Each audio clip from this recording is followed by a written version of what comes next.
Un général américain qui nous annonce que M. Ibrahim Traoré est un danger pour le Burkina ainsi que pour l'Afrique. Ces gens-là, c'est des vrais manipulateurs. Le général américain qui s'est levé et qui dit qu'il va venir arrêter son excellent, le capitaine Ibrahim Traoré, parce qu'il est en train de profiter lors de son pays. Comment vous pouvez dire aujourd'hui, là, et tout ce qui se passe là, que les ressources du Burkina ne profitent pas au, comment on appelle, au Burkinabé? En fait, ceux-là, ils se foutent d'eux-mêmes. Et ils pensent qu'aujourd'hui, nous, les Africains d'aujourd'hui, là, on est encore endormis. Réveillez-vous parce que aveugle mais pas fossile. Vous pensez que non, c'est vos pays que vous mamaillez. Vous étiez où à l'époque, lorsque 3 militaires avaient une calache au Burkina Faso? Tous les pays anglophones sont fâchés avec ce général Michael Langlais. Vous étiez où? Oui, parce que le blanc a compris actuellement.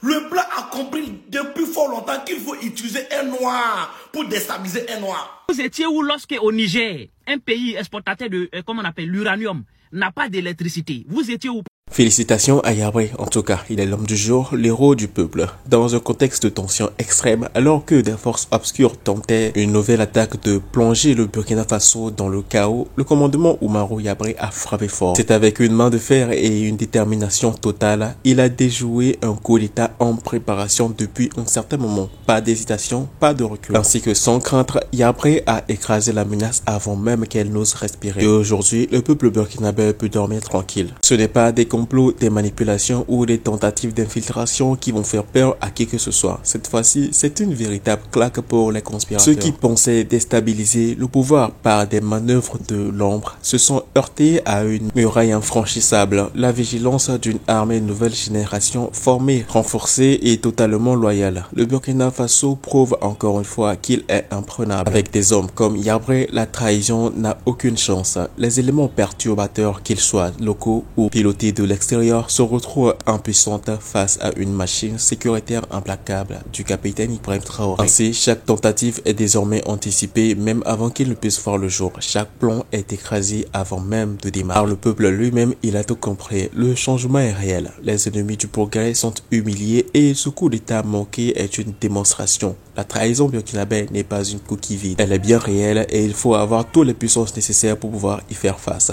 Ni Paris, ni Washington, ni aucune autre capitale étrangère ne pourra venir dicter l'avenir du Burkina Faso. Et le pays appartient à ses enfants et ils savent se battre pour leur liberté et pour leur ascension. Une célébration méritée pour Oumarou Yabré, le commandant en chef qui a su démanteler ce réseau de coups d'état. Aujourd'hui, c'est tout un peuple qui dit merci. Dans les rues, sur les réseaux sociaux, dans les conversations, ainsi que partout, son nom est sur toutes les lèvres. Yabré, le commandant, entre dans l'histoire comme un rempart vivant contre la déstabilisation du Burkina Faso. Ce n'est pas juste qu'une victoire militaire, c'est une victoire symbolique pour toute la US. Le message est désormais fond clair pour l'Afrique entière.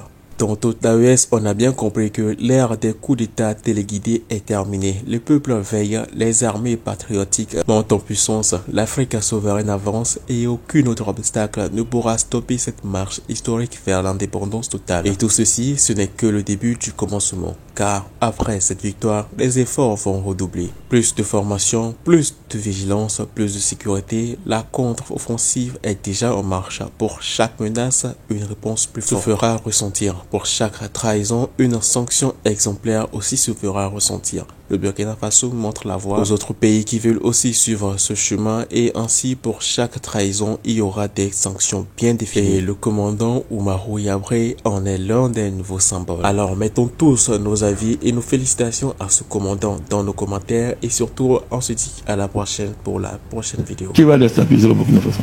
Ce général et son ami. Lui c'est qui?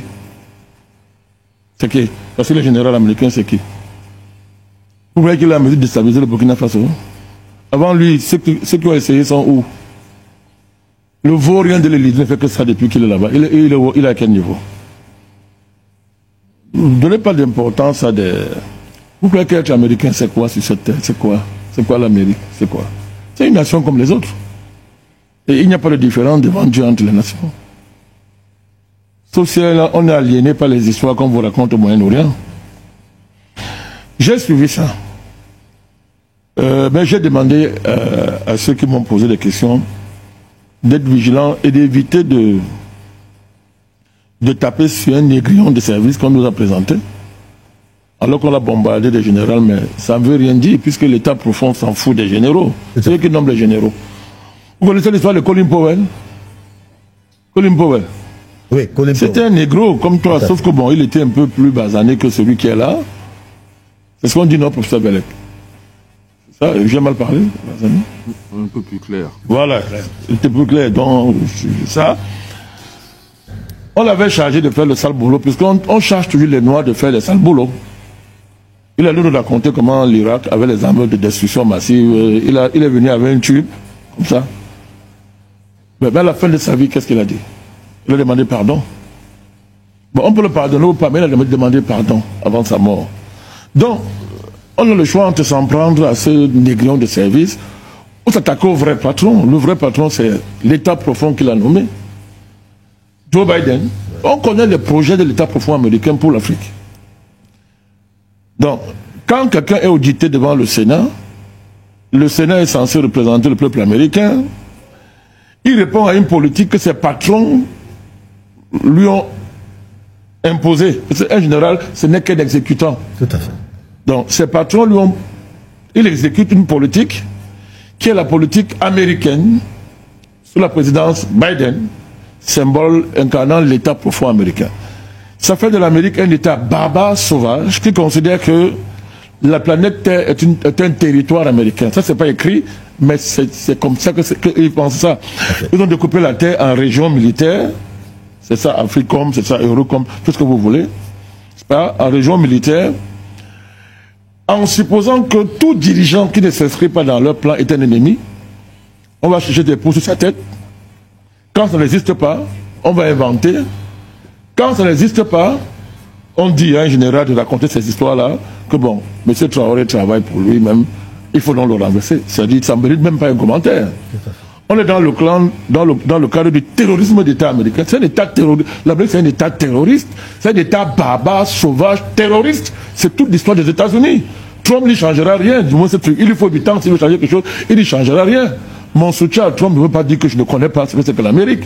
C'est un soutien stratégique. Il y a des sujets sur lesquels on se retrouve. Mais Trump n'est pas notre ami. C'est un Américain. Et il revendique l'esprit pionnier américain. C'est quoi l'esprit pionnier américain? C'est une conception du christianisme qui considère que les Indiens ne sont pas des êtres humains. On peut les génocider. Après, on crée un Far West, on tue tout le monde. Quand on a fini de tuer tout le monde, on tue des gens dans le monde entier, on installe la guerre partout, on fabrique des... C'est un État barbare, sauvage. Donc ce général-là, il n'est qu'à l'image des États-Unis. Voilà. Donc il exécute une politique qui est concrètement ce que nous avons dit depuis 15 ans aux Africains. L'État américain, c'est l'État qui finance, protège les terroristes dans le monde entier. C'est connu. Allez lire Wikileaks, si vous n'êtes pas encore informé. Ça fait 15 ans que nous le disons. Alors on nous a traité tout le nom d'oiseaux. Maintenant c'est un débat que bon, moi je perds plus le temps de tout. Maintenant tout le monde sait ça. Donc ils ont un plan pour l'Afrique. Et c'est toute l'Afrique de l'Ouest. L'AES n'arrange pas les affaires des États-Unis. Félicitations à Yabré. Il a déjoué un coup d'État sans trembler. Pendant que certains rêvaient encore de chaos, Oumarou Yabré a agi dans l'ombre pour protéger la stabilité du Burkina Faso. Les ennemis de la transition pensaient avoir une longueur d'avance, mais ils ont été stoppés net. Les preuves sont claires. Les traîtres avaient tout préparé, mais ils n'avaient pas prévu la vigilance et la détermination de ceux qui défendent réellement leur pays. Aujourd'hui, leur tentative honteuse est étalée au grand jour. Et c'est que Samri, aucun détail n'a échappé. Les communications ont été surveillées, les déplacements suspects interceptés et les auteurs mis hors d'état de nuire avant même qu'ils ne passent à l'action. Dans les couloirs du pouvoir, certains tremblent encore, incapables de comprendre comment leur plan s'est effondré aussi brutalement. Ce n'était pas un hasard, c'était une véritable démonstration de force. La trahison était planifiée de longue date, avec des complicités jusque dans des hautes sphères. Mais Yabré a montré que plus jamais le Burkina ne sera surpris. Plus jamais un groupe d'individus manipulés ne viendra mettre en péril la volonté du peuple. Chaque mouvement suspect a été suivi, chaque parole douteuse enregistrée. Il n'y avait aucune échappatoire, aucune excuse possible. Le peuple burkinabé a compris le message. Cette tentative ratée, c'est une preuve supplémentaire que des forces obscures veulent à tout prix ramener le désordre. Mais désormais, l'État veille avec une vigilance qui dépasse tout ce que l'on pouvait imaginer il y a encore quelques années. Le temps des coups d'État faciles est terminé. Ceux qui oseront trahir seront écrasés, sans pitié. Commandant Oumarou Yabré, aujourd'hui, c'est un héros. Dans les rues de Ouagadougou, dans les quartiers, dans les villages, son nom circule avec fierté. Les jeunes parlent de lui comme d'un symbole de courage. Les anciens saluent sa bravoure. Ce qu'il a fait dépasse l'acte militaire. Il a sauvé l'espoir, il a sauvé la stabilité, il a montré que la nouvelle génération de leaders burkinabés n'est pas prête à laisser faire. Mais la lutte n'est pas finie. Les ennemis reculent, mais ils n'abandonnent jamais vraiment. Dans l'ombre, ils cherchent encore à manipuler, à corrompre, à s'infiltrer. C'est pourquoi la vigilance doit rester totale. C'est pourquoi chaque citoyen doit comprendre que la paix n'est pas un acquis, mais un combat quotidien. Et Yabré, avec son acte héroïque, vient de nous rappeler cette vérité essentielle. Le message est clair, le Burkina Faso n'est pas à vendre, ni aux puissances étrangères, ni aux traîtres internes. La souveraineté est une ligne rouge qui ne sera plus jamais franchie. Ceux qui espéraient profiter de la moindre faiblesse ont trouvé face à eux un mur solide, organisé, prêt à se battre jusqu'au bout. Ce mur, c'est l'armée. Ce mur, c'est la jeunesse consciente. Ce mur, c'est le peuple uni derrière ses véritables défenseurs. Et ce n'est qu'un début. Après cette victoire éclatante contre la trahison, les autorités préparent déjà la suite. De nouvelles mesures de sécurité vont être mises en place, de nouvelles purges vont être engagées. Désormais, toute personne qui rêve de saper la transition devra réfléchir à 2 fois, car la réponse sera rapide, implacable et définitive. Oumarou Yabré a ouvert la voie. Au Burkina Faso, c'est le peuple qui commande, pas les comploteurs.